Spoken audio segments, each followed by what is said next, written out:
Hi, this is Steven with KnifeTV, and we're at the California Custom Knife Show, hosted by Plaza Cutlery, and we're sitting with Rick Hinderer. Rick, thanks for coming out. Oh, thanks for having me, Steven. All right, how's the show going for you? Awesome this year. This morning the crowd came in and they kept coming and they kept coming and they kept coming, and it was huge, big, really. It kind of shocked me. You know, I didn't think it would be as big this year as it was last year, but I think they broke some records. There's a lot of people in here.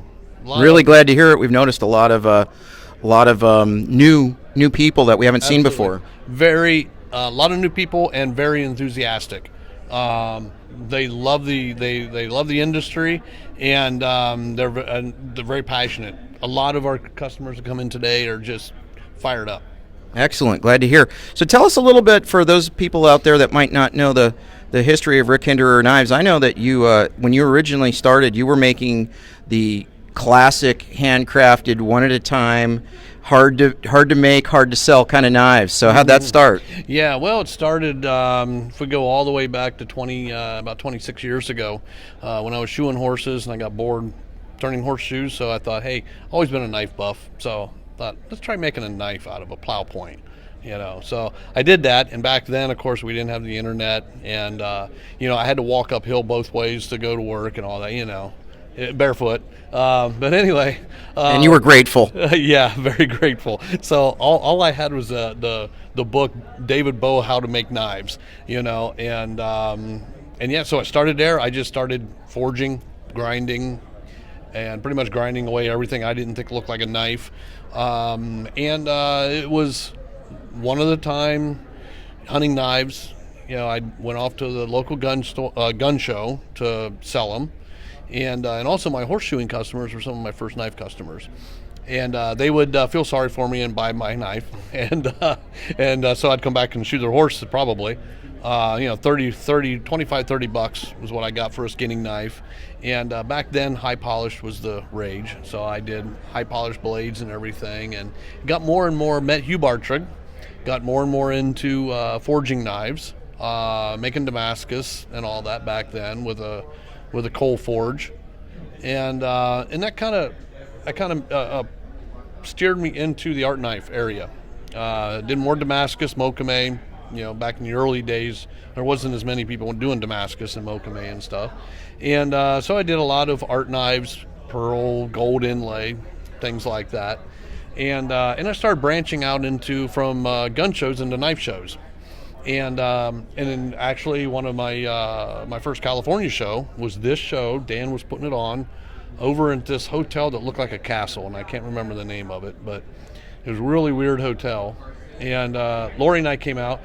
It was really neat. The first and Lori's your wife? Yes, Lori's my wife. How long have you been married? 30 years this year. Congratulations. Thank you. She's put up with me for that long. Amazing.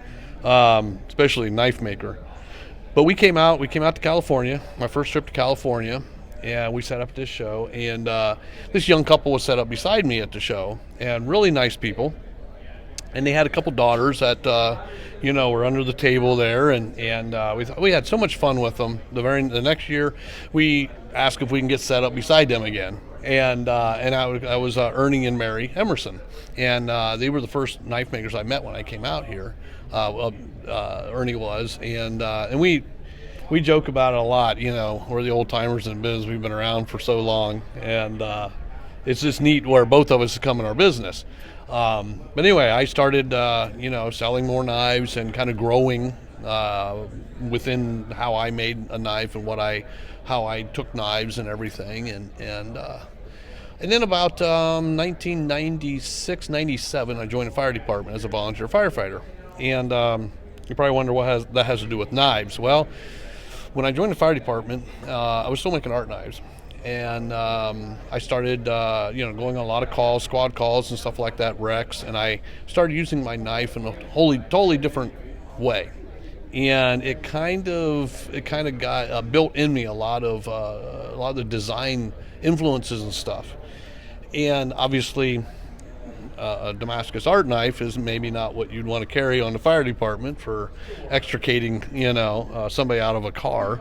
So I had all these ideas, and so I kind of went from art knives into using knives. So I can do a lot of these designs that I had in my head that I thought would be perfect for a hard use knife. And so it was around 99, 2000, I kind of started going that way, making some of these, going back to my roots and making some of these designs that I thought of. And so I did that. First couple folders that I made, and then a couple mechanisms that I came up with, got the attention of some of the knife companies. Gerber and Benchmade was one of the first companies that I started doing some work with. I did some work with Kershaw back then, kind of more behind the scenes kind of deal. And then that took me into a different area. And I kept going further and further into the using knife. And yeah, XM18 was born. It was a little bit of a going from my one folder that I called the UTF into the Fire Attack, and then from there into the Flame, and then the Flame morphed into the XM18, and the XM18 is really what propelled, Rick Hinderer knives. And now, as we kept going there, I've a lot of my designs with Kershaw have I think done very well. So I've blossomed with that part of it, as well as Rick Hinderer knives, which is almost a different part of it, blossom. Now I have 16, 17 employees in a 14,000 square foot facility. So it kind of, myself, I know some people ask me, okay, when did you do this, this, and this?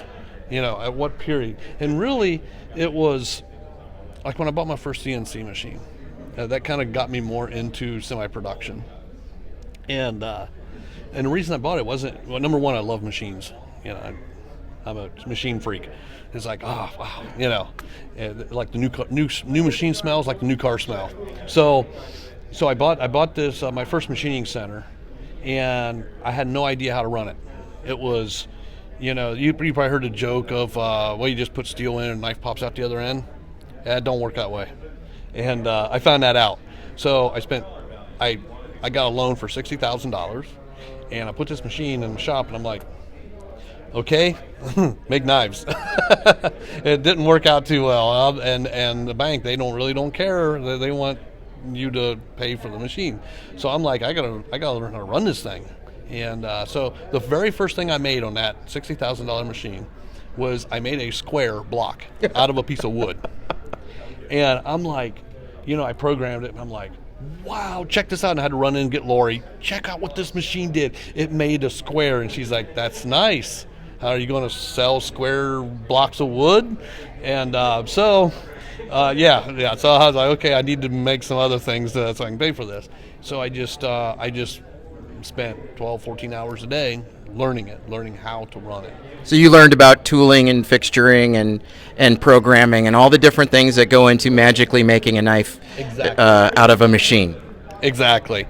And I didn't go to machinist school. I'm not a machinist. So yeah, speeds and feeds and all that stuff, I had to learn everything. And that took many years.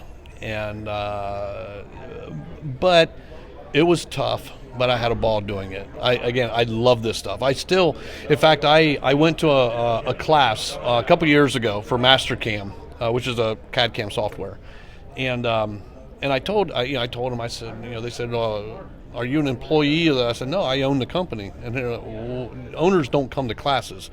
And I said, I know, but I don't want to be an owner. I want to be out on the shop floor making stuff. That's what I dig this stuff. And they just kind of laughed about that. In fact, now I bought a water jet, and I'm the only one that runs it, And, I got everybody, I have a new office and everything that I'm never in, a really nice desk I'm never at because I'm down running my new water jet because it's just cool. 60,000 PSI. Nice. I mean, come on. That's just cool. So yeah, the passion in me on making stuff, even though, I own a knife company, the passion of making something is still, if not even more so, is really what drives me. That's great. So we got a little bit of history, and we know what you're doing now. So what's coming in the future? Oh my gosh, a lot. Again, I just moved in. I built a new building. Again, I went from 3,000 square foot to 14,000 square foot, which enables me to get more toys, or I mean machines, and with that comes more capabilities, and not just to put out more product, but more models. You know, obviously the XM18 is what really propelled my company, but I want to build more stuff. I got tons of knife designs that I want to come out with. A lot of other products where I want to take my business. We're going to be able to do that with the water jet. We can be able to do a lot more. We can bring more knife designs, knife models to market a lot quicker. So yeah, it's 2016 is going to be huge. You heard it here first at KnifeTV.com. This is Steven. Rick, I want to thank you for coming out to talk with us. Thanks for letting me talk. My pleasure. You have a great day. Steve. Yep.